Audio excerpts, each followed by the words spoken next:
Dear student, कल मैंने आपको रिकार्डो के मॉडल के अंतर्गत अन्न का अध्ययन कराया था और अब मैं आपको जो अध्ययन कराऊंगा वह अध्ययन कराऊंगा रिकार्डो का द्विक्षेत्रीय मॉडल यानी रिकार्डो टू सेक्टर मॉडल।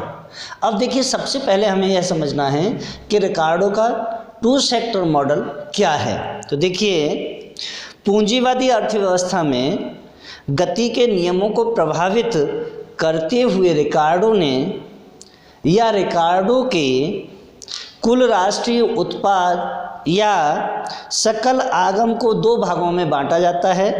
नंबर 1 मजदूरी और नंबर 2 शुद्ध आगम। शुद्ध आगम को लगान लाभ के योग द्वारा परिभाषित किया गया है और रिकार्डो के अनुसार समाज के 3 वर्ग अपनी आय को भिन्न प्रकार से व्यय करते हैं, अतः इसके मध्य कुल उत्पाद का विभाजन मजदूरी पर या मजदूरी एवं शुद्ध आगम के रूप में होता है, जो अर्थव्यवस्था के विकास को संचालित करता है तथा वितरण के शेयर को नियंत्रित करने वाले नियम के आधार पर रिकार्डो ने आर्थिक विकास का व्यापक प्रावैगिक मॉडल यानी डायनामिक मॉडल प्रतिपादित किया। इस प्रणाली में आर्थिक वृद्धि पूंजीपति के द्वारा लाई जाती है, जो समाज को उत्पादक वर्ग का प्रतिनिधित्व करता है। पूंजीपति बहुत कृपण होता है यानी बहुत कंजूस होता है, और वह जो कंजूस होता है तथा अल्प उपभोग करता है। यह अपने लाभ के बड़े हिस्से को पूंजी निर्माण की ओर लगा देता है और रिकार्डो के मॉडल में पूंजी का संचलन या पूंजी का संचय सकल विनियोग के रूप में होता है। यह उत्पादक श्रमिक को रोजगार प्रदान करता है। इस प्रकार एक अतिरेक उत्पादन करता है जिसे पूंजी स्टॉक के रूप में या पूंजी स्टॉक के स्वामित्व द्वारा प्राप्त किया जाता है। उस अतिरेक का एक भाग लगान के रूप में भूस्वामी प्राप्त करता है। रिकार्डो की इस प्रणाली को या इस प्रणाली में कुल आगम या कुल उत्पादन को 3 भागों के अधीन रखा जाता है, और वह जो 3 भाग हैं वह कौन कौन से हैं। पहला भाग है इसका कि चक्रीय रूप में गति करती पूंजी का वह भाग जो मजदूरी कोष में मुद्रा के रूप में रखा जाता है। नंबर 2 पूंजीपतियों को प्राप्त होने वाले या प्राप्त होने वाला जो लाभ है वह लाभ जिसका प्रयोग वह पूंजी स्टॉक में वृद्धि यानी शुद्ध विनियोग के रूप में करते हैं। तीसरा पॉइंट इसमें आता है लगान, जिसे भूस्वामियों द्वारा या भूस्वामियों के अनुत्पादक वर्ग द्वारा प्राप्त किया जाता है तथा जो संचय हेतु उपलब्ध नहीं होता। और जब यह उपलब्ध नहीं होता है तो क्या है, तो रिकार्डो की प्रणाली में प्रतिष्ठित उत्पादन ऋण लगान का सकल विनियोग या पूंजी संचय को प्रदर्शित करता है। जबकि यह मान्यता दी जाए कि सभी लाभों को बचाया व विनियोग किया जाता है तथा सभी मजदूरियां पुनः उत्पादक उपभोग हैं। रिकार्डो के मॉडल में आर्थिक वृद्धि की प्रक्रिया उत्पादन ऋण लगान को सकल विनियोग से इस रूपांतरित करती हैं। इसे पूंजी संचय की प्रणाली या पूंजी संचय की प्रक्रिया के द्वारा प्रदर्शित किया जाता है, जिसके अधीन पूंजी वस्तुओं के स्टॉक या स्थिर पूंजी की प्रक्रिया के द्वारा या स्थिर पूंजी के आरंभिक वृद्धि के साथ साथ चक्रीय पूंजी में वृद्धि होती है। और जब चक्रीय पूंजी में वृद्धि होती है तो इसे उत्पादन की निरंतर अगली अवधियों के उत्पादक श्रम के रोजगार हेतु मजदूरी के कोष के रूप में प्रयोग किया जाता है। यदि पूंजी संचय की प्रक्रिया में स्थिर पूंजी से चक्रीय पूंजी का उत्पादन या चक्रीय पूंजी का अनुपात नहीं बदलता, तब सकल विनियोग में फैलाव होगा। और जब सकल विनियोगों में फैलाव होगा तब इस दशा में पूंजी संचय न केवल वस्तुओं के स्टॉक में वृद्धि करता है, जिससे श्रम की मांग बढ़ती है। और जब श्रम की मांग बढ़ती है तो क्या होता है, तब जीवन निर्वाह या मजदूरी की प्राकृतिक दर पर श्रम की पूर्ति के दिए होने पर श्रम की अतिरिक्त मांग रोजगार में तब तक वृद्धि करेगी जब तक पूर्ण रोजगार की दशा प्राप्त नहीं हो जाती है। यह स्वचालित रूप से होता है। एक बार पूर्ण रोजगार पर जब श्रम की पूर्ति बेलोचदार हो जाए तो पूंजी संचय से होने वाली वृद्धि मजदूरी की बाजार दर में क्या करती है, इसकी प्राकृतिक दर से अधिक वृद्धि कर देगी। और जब प्राकृतिक दर से अधिक वृद्धि कर देती है तब क्या होता है, तो रिकार्डो का विश्वास था कि यह एक प्रणाली या यह एक अस्थायी दशा है, क्योंकि बाजार मजदूरी में श्रम शक्ति के मूल्य में अधिक वृद्धि होने पर श्रम की पूर्ति में वृद्धि होती है। और जब श्रम की पूर्ति में वृद्धि होती है जिससे मजदूरी की दर पुनः जीवन निर्वाह स्तर पर आ जाती है। जब जीवन निर्वाह स्तर पर आ जाती है तो क्या होता है, तब पुनः वृद्धि की प्रक्रिया तब बढ़ेगी जब पूंजी संचय में वृद्धि होती दिखाई देगी। और जब वृद्धि होती हुई दिखाई देती है तो फिर क्या होता है, तब रिकार्डो के मॉडल में जनसंख्या वृद्धि को एक निर्भर चर माना गया है। और यह निर्भर चर जिसे जनसंख्या के रूप में माना गया है, अतः वृद्धि की प्रक्रिया को सीमित करने में कुछ बहिर्जात परिसीमाओं का प्रभाव होता है।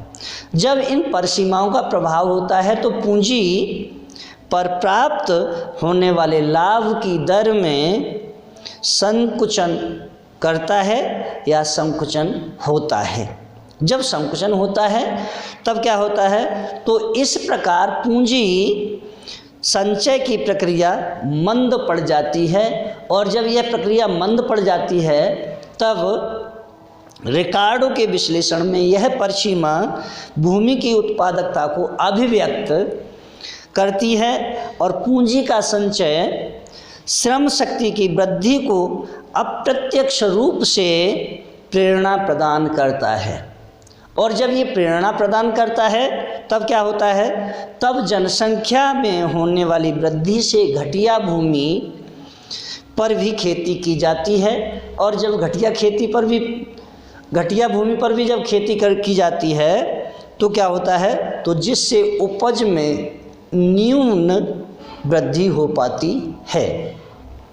इस प्रकार जीवन की आवश्यकताओं को बढ़ती हुई लागत पर प्राप्त करना ही संभव होता है। इससे श्रम शक्ति के मूल्य में वृद्धि होती है तथा इसके परिणाम स्वरूप उत्पादन में लाभ का जो अनुपात है वह क्या होता है, गिरता जाता है। क्या होता है, लाभ का जो अनुपात है वह गिरता जाता है। और रिकार्डो के कथनानुसार जो भी कारक श्रमिक की मजदूरी में वृद्धि करता है वह लाभ में कमी करने की प्रवृत्ति रखता है। स्पष्ट है कि उन्होंने कृषि में गिरते हुए प्रतिफल की व्याख्या की।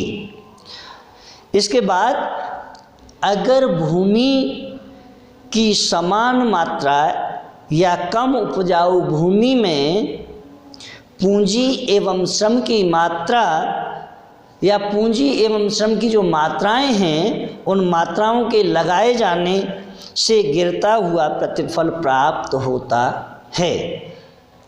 इससे समय के साथ लगान वास्तविक एवं मौद्रिक रूप से बढ़ता है और मौद्रिक मजदूरी भी बढ़ती है। जब मौद्रिक मजदूरी बढ़ती है तब क्या होता है, तब वास्तविक मजदूरी सीमांत उत्पाद के समानुपात में बढ़ती है। तब लाभ की दर गिरती है और जब लाभ की दर गिरती है तो इससे स्थिर अवस्था आ जाती है। और यह स्थिर अवस्था आने के बाद में फिर क्या होता है, तो इस प्रकार रिकार्डो ने यह प्रदर्शित किया कि भूमि की कमी किस प्रकार कृषि के विस्तार हेतु एक सीमा को तय करेगी जिसे सामान्य रूप से अर्थव्यवस्था की संदर्भ में भी देखा जा सकता है। और जब इसे देखा जाता है तो रिकार्डो क्या कहते हैं, रिकार्डो का वृद्धि मॉडल उन अर्धविकसित देशों के संदर्भ में प्रासंगिक हो जाता है जहां कृषि उत्पादन वृद्धि की दर अर्थव्यवस्था की समूची वृद्धि के ऊपर एक सीमा तय करती है। अब देखिए इसका चित्रात्मक हम निरूपण करके देखते हैं कि स्थितियां क्या क्या बनती हैं। तो दूसरा जो पॉइंट आता है इसके अंतर्गत वह है चित्रात्मक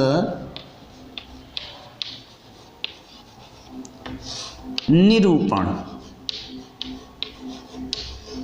और जिसे हम क्या बोलते हैं, डायग्रामेटिक रिप्रेजेंटेशन में रिकार्डो की जो प्रणाली है उस प्रणाली में मान्यता है कि क्या मान्यता है, नंबर एक, पूंजी प्रत्येक उद्योग में पूंजी व श्रम स्थिर अनुपात में प्रयोग किए जाते हैं। यानी जब हमने मान्यताओं का अध्ययन किया था उसके अंतर्गत जो मान्यता थी वह मान्यता थी कि प्रत्येक उद्योग में पूंजी व श्रम स्थिर अनुपात में प्रयोग किए जाते हैं। और जब स्थिर अनुपात में प्रयोग किए जाते हैं तब क्या स्थिति बनती है। और इन्हीं की दूसरी जो मान्यता है वह दूसरी मान्यता थी कि कृषि में ह्रासमान प्रतिफल लागू होता है।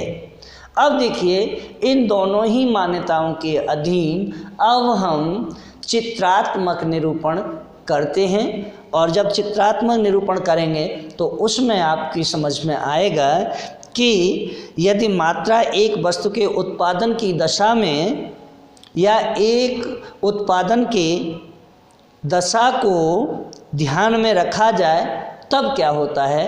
तो देखिए तब जो स्थिति बनती है वह स्थिति बनेगी, देखिए मेरे साथ ही आप रेखा चित्र का निर्माण करें और आपकी समझ में आएगा। देखिए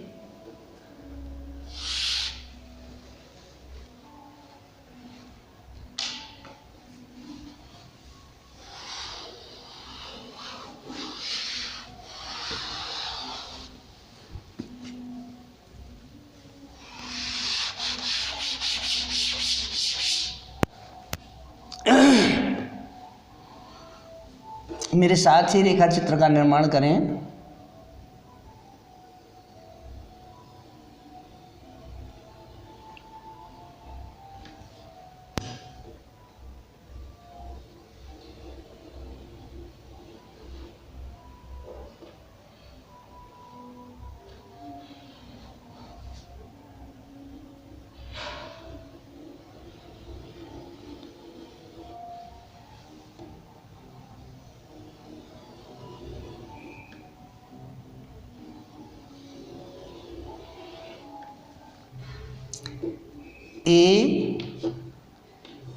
AM, इसे X O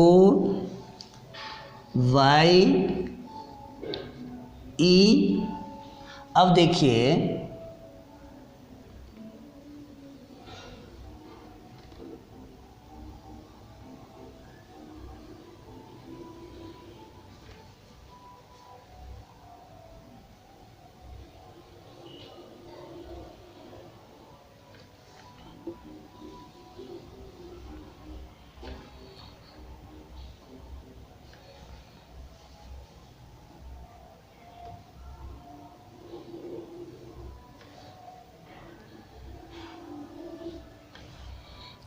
N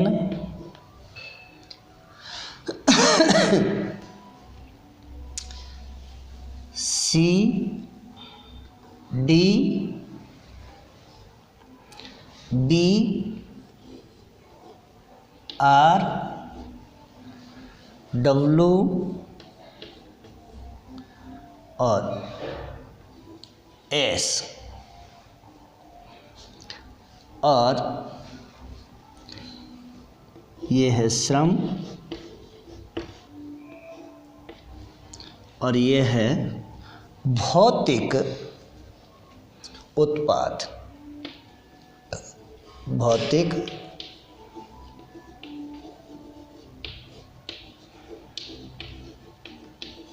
उत्पाद। अब देखिए ए और एम जो रेखाएं हैं, यह एक है सीमांत भौतिक उत्पादकता यानी मार्जिनल फिजिकल प्रोडक्शन। कौन सी? एम, सीमांत भौतिक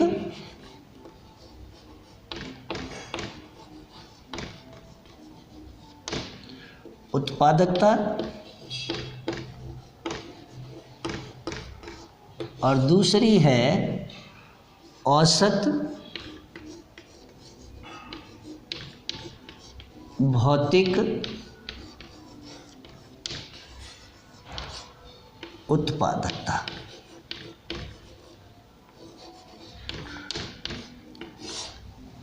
सीमांत भौतिक उत्पादकता और औसत भौतिक उत्पादकता। अब देखिए रेखा चित्र के अनुसार क्या है? सीमांत भौतिक उत्पाद यानी मार्जिनल फिजिकल प्रोडक्ट की जो अनुसूची है, उस अनुसूची को मैंने किससे? एम से प्रदर्शित किया है। और औसत भौतिक उत्पादकता यानी औसत भौतिक उत्पाद, जिसे हम एवरेज फिजिकल प्रोडक्ट बोलते हैं, उसे हमने एम से प्रदर्शित किया है। अब देखिए यदि क्या है? यदि Q इजिकल टू कुल उत्पादन हो, कुल उत्पादन। अब देखिए Q और O दोनों एक ही पॉइंट पर दिखाने हैं, इसलिए Q और O एक ही जगह पर हैं। Q कुल उत्पादन है और N रोजगार है। N इजिकल टू क्या है? N इजिकल टू N क्या है? N है रोजगार में लगे श्रम की कुल मात्रा। रोजगार में लगे श्रम की कुल मात्रा। इसके बाद आता है आपका N आ गया। अब क्या रह गया? W, और W इजिकल टू क्या होता है? देखिए W इजिकल टू है मजदूरी बिल। क्या है? मजदूरी बिल। और फिर एक W और आता है जिसे स्मॉल w से बोलते हैं। इसका वास्तविक मजदूरी की दर है। Small W is equal to वास्तविक मजदूरी की दर। अब देखिए फिर आता है आर। क्या है? आर इज इक्वल टू कुल लगान अनुपात है। क्या है? कुल लगान अनुपात। अब क्या बचता है? आर भी आ गया, अब रहा बी, सी और डी। तो देखिए अब यहाँ पी इक्वल टू क्या होता है? पी इक्वल टू होता है कुल लाभ यानी प्रॉफिट, टोटल प्रॉफिट, कुल लाभ। इसके बाद आता है आपका एम, और एम इज इक्वल टू क्या है? सीमांत भौतिक उत्पाद। क्या है? सीमांत भौतिक उत्पाद। इसके बाद आता है ए, और ए इक्वल टू क्या है? औसत भौतिक उत्पाद। अब देखिए मैंने आपके समक्ष Q N W, W R P M और ए निकाले हैं। जब ये स्थिति होगी तब क्या होगा? तब ओ एन क्या है? ओ एन मात्रा क्या करेगी? ओ एन मात्रा कुल श्रम रोजगार से, कुल श्रम रोजगार से कुल उत्पाद क्या करता है? Q इज इक्वल टू क्या होगा? देखिए Q E R N, Q E R N, Q E R और N, यानी Q E R N। जब Q E R N होता है तो क्या होगा? या और क्या हो सकता है? या जो होगा वह होगा C D N या O C D N, O C D N, O C D N। जब OCDEN होता है तब क्या होता है? तो कुल ब्याज भुगतान जो होता है, कुल ब्याज भुगतान क्या होगा? कुल ब्याज का भुगतान जो होगा वह होगा, देखिए R is equal to BER। क्या होगा? R is equal to BER, यानी BE और R, ये वाला जो क्षेत्र है क्या होगा? BE और R होगा। जब BER होता है तो फिर क्या है? या फिर हम इस तरह से भी दिखा सकते हैं कि BCDR या BCD और R, ये भी दिखा सकते हैं।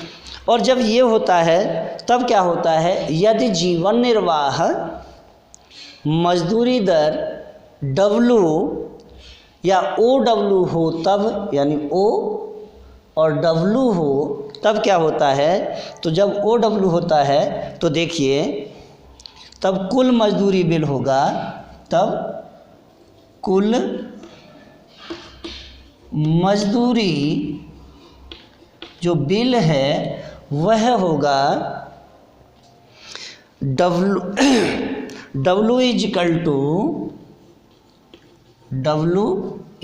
टू क्या होगा, देखिए W इजिकल टू होगा OWSN, OWSN क्या होगा, OWS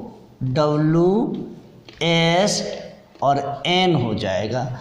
अब देखिए W इजिकल टू क्या होगा, OWSN, पहले क्या था BER या BCDR। अब देखिए अवशेष हमारे पास क्या रहता है, तो देखिए अवशेष में देखते हैं WBR और S रह जाता है, WBRS यानी WBRS यह रह गया। तो देखिए अवशेष क्या है, WBR और S रह जाता है। अब देखिए WBRS जो अवशेष है इसके, और जब ये अवशेष होता है तो फिर क्या होगा, तो इजिकल टू क्या होगा, OERN, क्या होगा, OERN, कौन सा, OERN। अब देखिए माइनस क्या हो जाएगा फिर, अब इसमें जो माइनस होगा वह होगा BER, माइनस कर दीजिए BE और R। जब माइनस BER कर देते हैं तो फिर क्या बचता है, माइनस OWSN, माइनस OWSN, फिर देखिए माइनस OWS और N। अब देखिए OWSN होने के बाद में भी इजिकल टू क्या हो जाएगा, तो देखिए तब होगा इजिकल टू, देखिए क्या बचेगा मेरे पास में, यानी OCDN, OCDN, OCDN और OCDEN होने के बाद में माइनस क्या होता है, BCDR, BCDR minus BCDR minus, फिर देखिए फिर क्या होगा, OWSN, OWSN, OWSN। अब देखिए जब ये स्थितियां पैदा होती हैं तो फिर क्या होता है, तब मजदूरी एवं लाभों के सापेक्षिक जो शेयर हैं उन शेयरों में होने वाली परिवर्तन को अब हम दूसरे रेखा चित्र के माध्यम से समझाएंगे। तो देखिए दूसरे रेखा चित्र से हम स्पष्ट करते हैं। चलिए इस रेखा चित्र को मैं हटाता हूँ। देखिए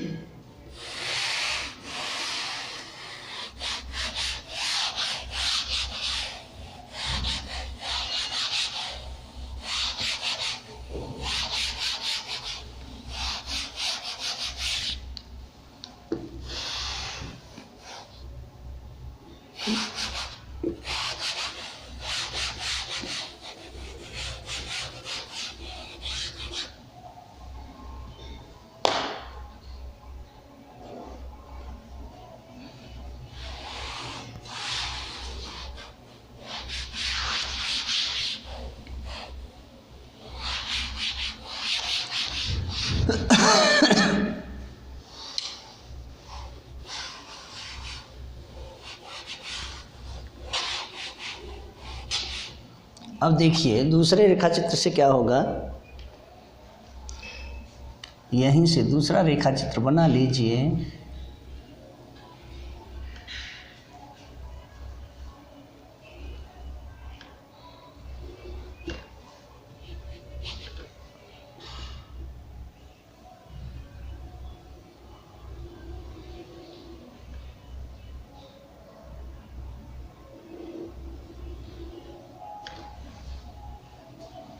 अब देखिए डी, तो D1 हो जाएगा, डी है तो D1 कर दीजिए, D1, R तो R1 कर दीजिए।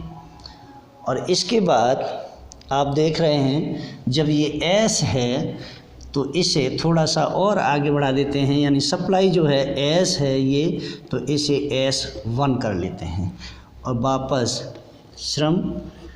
अब देखिए सेम कंडीशन, कोई चेंजिंग नहीं। जब मजदूरी एवं लाभों के सापेक्षिक शेयरों में होने वाले जो परिवर्तन हैं, उन परिवर्तनों को हमने दूसरे रेखा चित्र के माध्यम से स्पष्ट करने की कोशिश की है और स्पष्ट किया है। तो देखिए यदि रोजगार में लगे श्रम की मात्रा n, क्या है n, कौन सी है n, तो ये हो जाएगी n1। अब देखिए n से बढ़कर क्या हो जाएगी, n1 हो जाती है। और जब n से बढ़कर n1 हो कर दी जाती है तो क्या है, तो मजदूरी बिल OWSN, यानी OWSN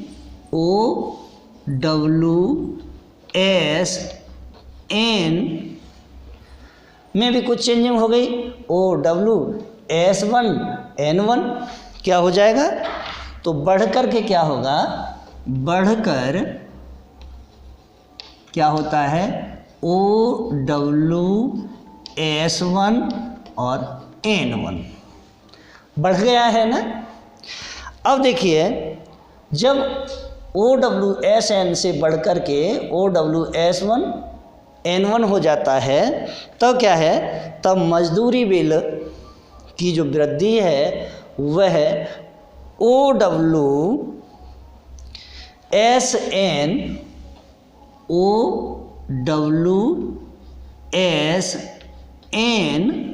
में क्या होगा, OWSN जो दिया है वह होगा OWS' और N' या N1। और जब ये होता है तो देखिए माइनस इसमें से हमें क्या करना है, माइनस कर देना है OWSN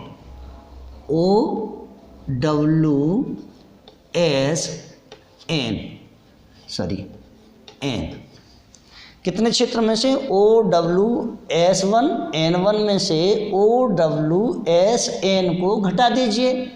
तो जब घटा देंगे तो जो दूरी बच जाएगी वो N1 की दूरी बच जाएगी, यानी इतना बढ़ा हुआ श्रम होगा।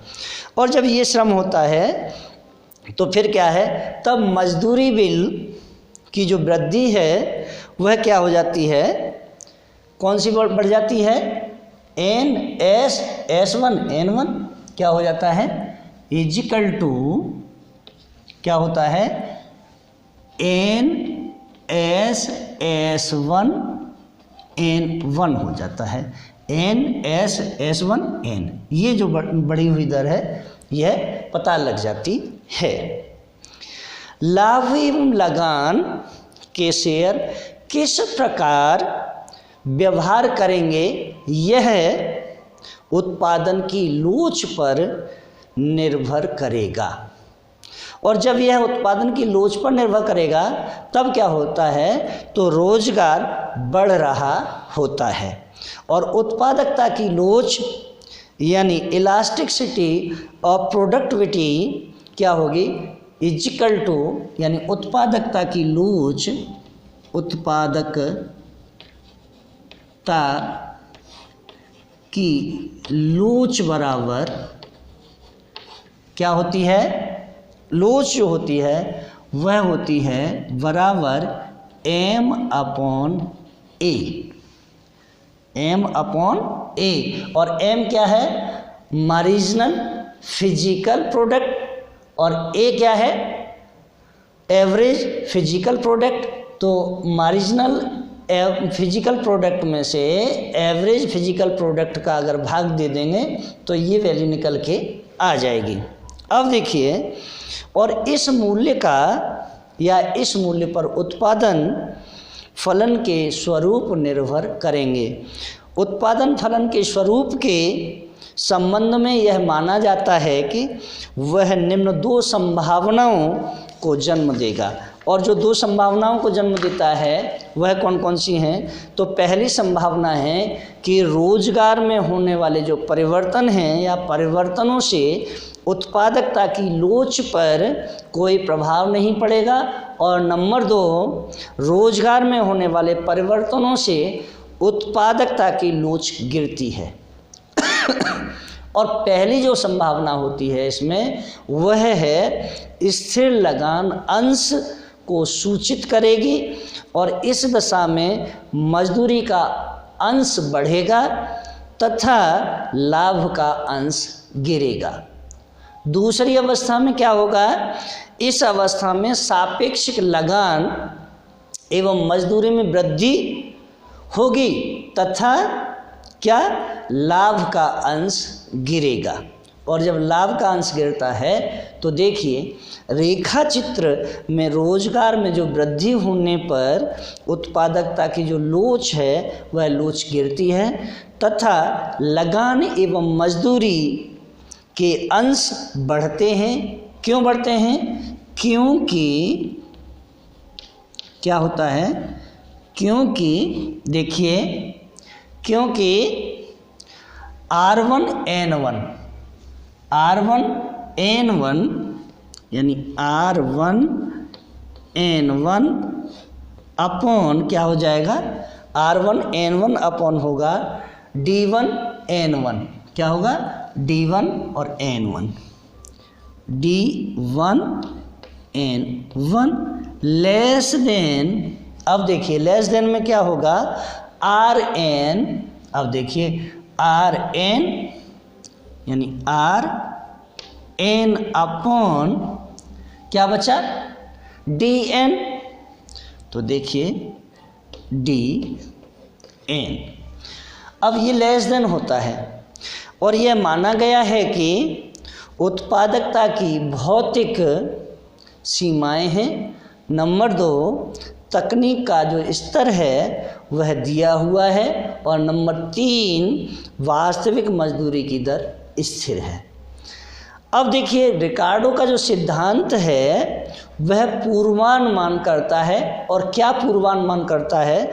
तो देखिए पहला जो पूर्वानुमान करता है वह यह है कि रोजगार के बढ़ते स्तरों के साथ कुल उत्पाद में सापेक्षिक मजदूरी का बढ़ता है या सापेक्षिक मजदूरी बढ़ती है क्योंकि ह्रासमान प्रतिफल की दशा विद्यमान होती है।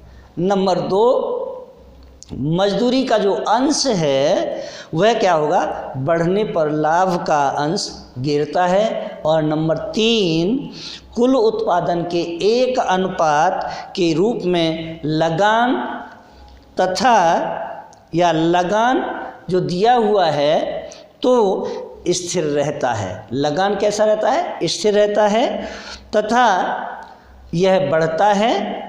यह इस बात पर निर्भर करता है कि सीमांत औसत उत्पाद यानी मार्जिनल फिजिकल प्रोडक्ट के मध्य का जो अनुपात है वह अनुपात स्थिर है या गिर रहा है। लाभ एवं मजदूरी लगान के अंशों का शेयर के व्यवहार के इस पूर्वानुमान में रिकार्डो ने अनुभव किया कि क्या किया? तकनीकी जो प्रगति है वह गिरते हुए प्रतिफलों की दशा को ठीक करेगी। और जब यह गिरती हुई दशा को ठीक करती है तो क्या होता है? परंतु यह एक अस्थायी दशा होती है। इसके बाद प्रगति आरंभ में लाभ का जो अंश है या लाभ के जो अंश हैं उस अंश को बढ़ाती है। और जब अंश को बढ़ाती है तो तब इससे पूंजी का जो संचय है वह भी बढ़ेगा जो जनसंख्या की वृद्धि को प्रेरित करेगा। जब ये जनसंख्या की वृद्धि को प्रेरित करेगा तो जनसंख्या में होने वाली वृद्धि प्रेरित होगी और जनसंख्या में होने वाली जो वृद्धि है उसे देखते हुए खेती की सीमा में विस्तार करना जरूरी होगा।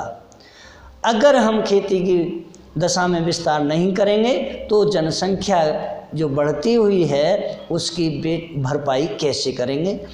अब देखिए, अतः जो तकनीकी प्रगति जो ह्रासमान प्रतिफल है, यानी तकनीकी प्रगति का जो ह्रासमान प्रतिफल है, उस प्रतिफल को पूरी तरह आधारभूत या पूरी तरह प्रभावित करने में समर्थ नहीं होती, और जब ये समर्थ नहीं होती है तो अंततः लाभ एवं पूंजी संचय पर विपरीत प्रभाव पड़ेगा। और जब यह विपरीत प्रभाव पड़ेगा तो क्या होगा, तो वृद्धि की दरें गिरते हुए शून्य हो जाएंगी और स्थिर अवस्था में आ जाएंगी। और जब ये स्थिर अवस्था में आ जाएंगी तो अर्थव्यवस्था मंदी के गर्त में चली जाएगी। अब देखिए, इसकी आलोचनात्मक मूल्यांकन करके देखते हैं कि इसकी जो आलोचनाएं हैं, यानी रिकार्डो का जो मॉडल दिया है, इसकी क्या क्या आलोचनाएं हैं। तो देखिए, रिकार्डो का जो विकास विश्लेषण है वह मुख्यतः दो आधारभूत सिद्धांतों पर, ह्रासमान प्रतिफल के नियम एवं जनसंख्या वृद्धि से संबंधित माल्थस की व्याख्या पर आधारित था। और रिकार्डो के अनुसार कृषि विकास एवं आर्थिक वृद्धि आपस में संबंधित हैं। उन्होंने यह स्पष्ट किया कि भूस्वामी कृषि सुधारों का विरोध करते हैं, और जब कृषि सुधारों का विरोध करते हैं, क्योंकि क्या होता है, जब ये उसका विरोध करेंगे तो इसका कारण क्या है, क्योंकि उससे उनके हित प्रभावित होते हैं, इसलिए भूस्वामी इसका विरोध करते हैं। रिकार्डो के अनुसार जनसंख्या की वृद्धि के साथ भूमि की उर्वरता में कमी होती है। आगे रिकार्डो की व्याख्या के अनुसार मुख्यतः पूंजी संचय पर निर्भर करता है, और पूंजी संचय के अधिक होने के लिए लाभ की अधिक तथा मजदूरी दरों का कम होना आवश्यक होता है। और रिकार्डो ने कहा कि लाभों में वृद्धि करने के उद्देश्य से उन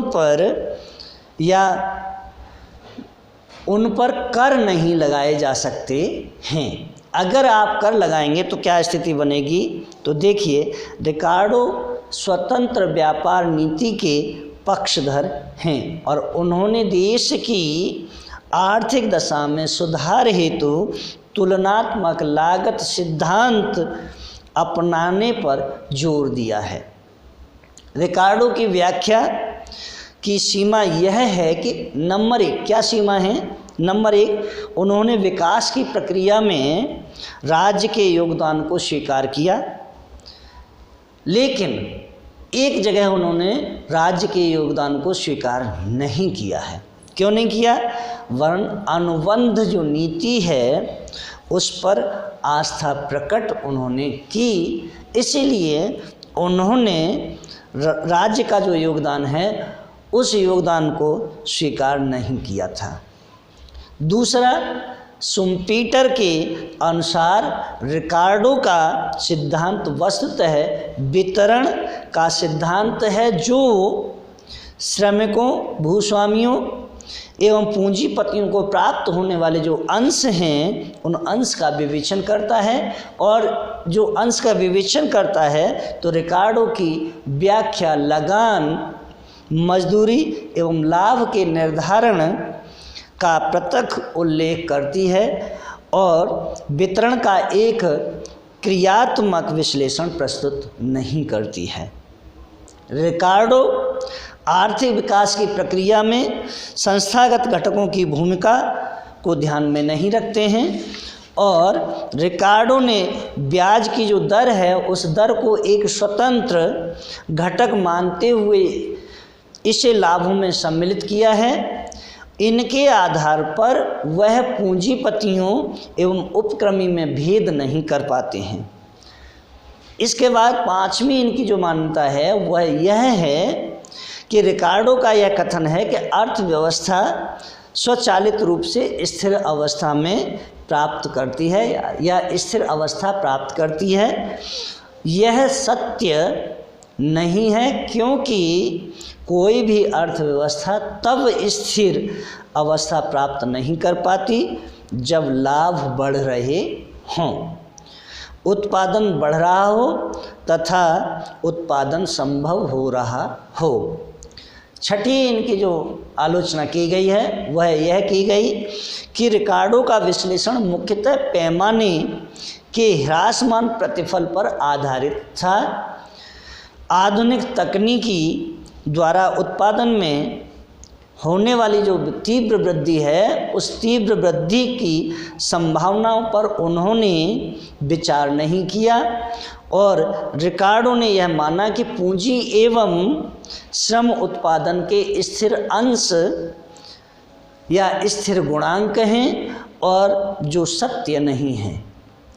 लास्ट इनकी जो मान्यता है वह यह जो आलोचना है वह यह है कि हिग्स के अनुसार रिकार्डो ने एक प्रायोगिक मॉडल की व्याख्या के लिए, यानी जो डायनामिक मॉडल है उस डायनामिक मॉडल की व्याख्या के लिए स्थैतिक विधि का प्रयोग किया, जो चक्रीय पूंजी एवं पूंजी की समरूपता की मान्यता पर आधारित है। वास्तव में यह नियमित रूप से वृद्धि कर रही अर्थव्यवस्था का सम्यक है और विश्लेषण नहीं करता। क्यों नहीं करता? क्योंकि यह स्थिर अवस्थाओं की स्थैतिक संतुलन की जो तुलना है उस तुलना से संबंधित है।